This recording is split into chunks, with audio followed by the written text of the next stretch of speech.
Hi students, we are continuing with our differentiation chapter. Now we are going to study about second order derivatives. Second order derivatives. Consider a function y is equal to f of x. As we know, the first derivative of which is dy by dx is equal to f dash of x. It is a first order derivative. Then second order derivative means we are differentiating this function y is equal to f of x two times. That is, second order derivative is also called double differentiation. We are differentiating this function two times, or we can differentiate this first order derivative once again. That means d by dx of dy by dx. d by dx of dy by dx is f dash of x becomes f double dash. If it's first order, we are represent this first order derivatives as y1, y dash, d1, etc. First order derivatives represented as y1, y dash, d1, etc. This d by dx of dy by dx becomes second order, then this becomes f double dash of x. Also, we can represent it as y2, y double dash, d2, etc. So that d by dx of dy by dx becomes d by dx of dy by dx becomes d square y by dx square is equal to f double dash of x. dy by dx of dy by dx is d square y by dx square, that is equal to f double dash of x. Similarly, we can find out the third order derivatives. That means we are differentiating this second order derivative again. d by dx of d square y by dx square is equal to f triple dash of x, etc. We can continue like this. Then we can move on to the geometric meaning of this double differentiation. Geometric meaning. Geometric meaning of this double differentiation. As we know, if it is first order derivative, or we are differentiating, if you are differentiating it for one time, it means we are finding the slope of the function. That means if we draw a graph, we can find out the slope of the function. If that is the meaning of finding out the first order. Then if it is second order derivative, or we are differentiating two times, means we are finding the concavity of the graph. We are finding the concavity of the graph. That means again it is considering into two. Second order is again two cases are considering, not two, three cases are there. If the second order is positive, when we find out the second derivative, if the second derivative is positive, that means the graph will open up. That is, if this is the graph, it's an example. Suppose second order is positive, then the graph will be almost like this. Then this will be the minimum of that graph. If it is negative, the graph opens down, then the graph will almost like this. Then this will be the maximum point there. If the graph is like this, then this will be the maximum point. If, then one more case, if the second order is 0, then there will not be any maxima or minimum point. It is a point of inflation. Then if it is in the case of position, if first order, if we find first order derivative, means we are finding the rate of change of position. That means its velocity. And if you are finding the second order derivative of the position, that means we are finding the rate of change of the velocity. That means it is acceleration. Okay, then we can move on to some examples. First one, y is equal to x square plus 3x plus 2. Y is equal to x square plus 3x plus 2. We have to find out the second derivative of this one. First we have to find out the first derivative.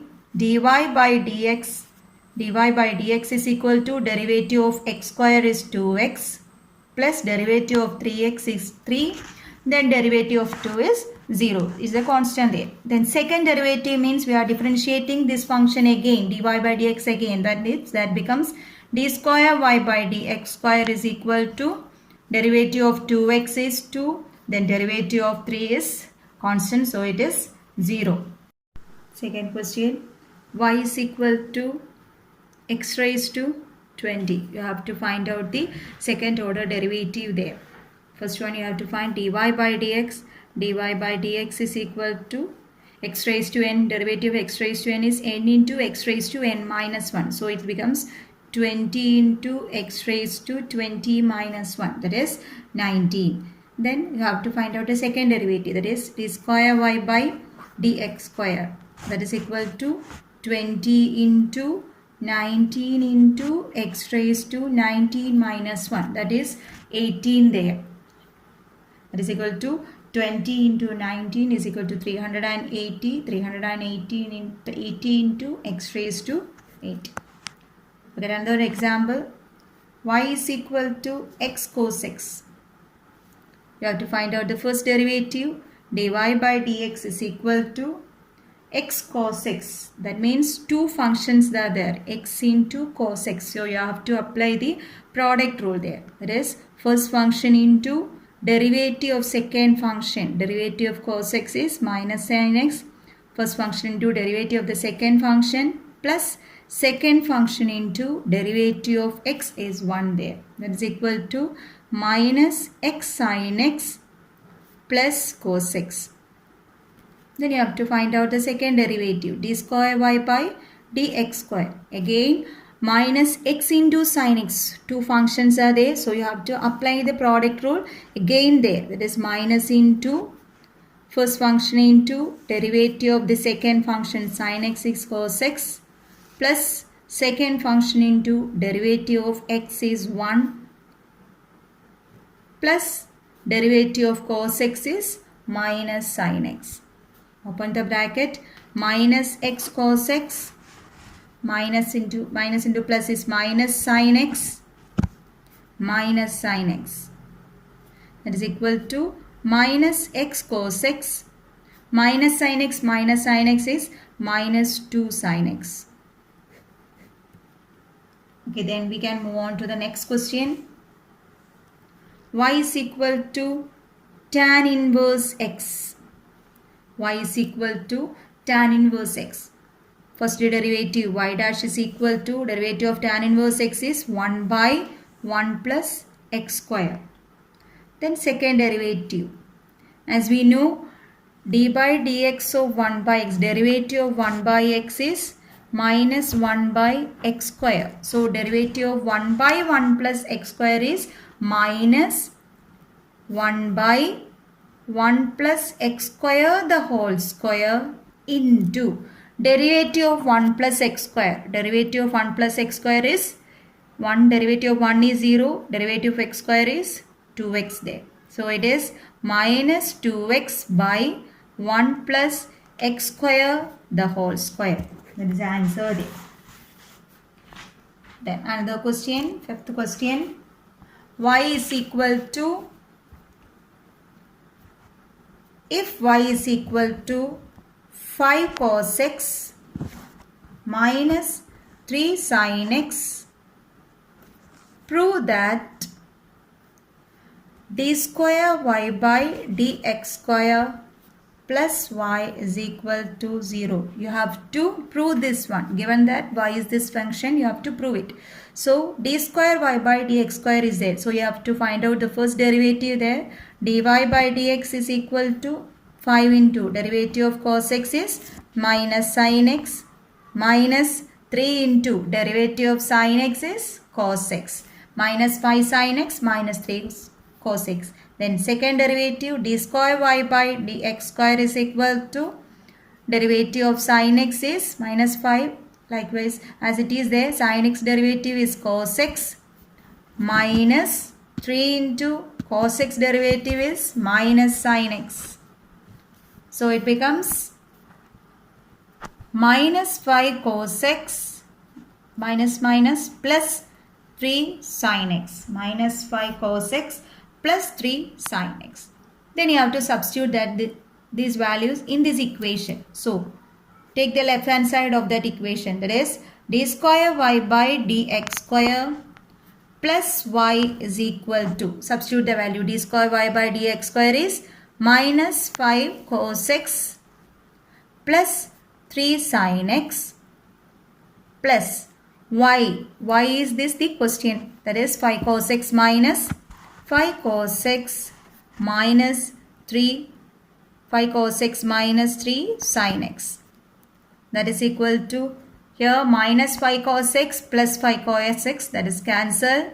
Then plus 3 sin x minus 3 sin x, that also cancels. So the answer is 0. So that d square y by dx square plus y is equal to 0.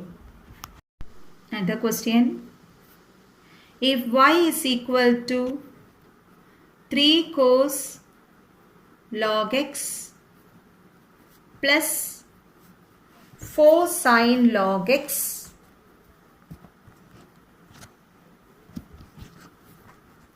show that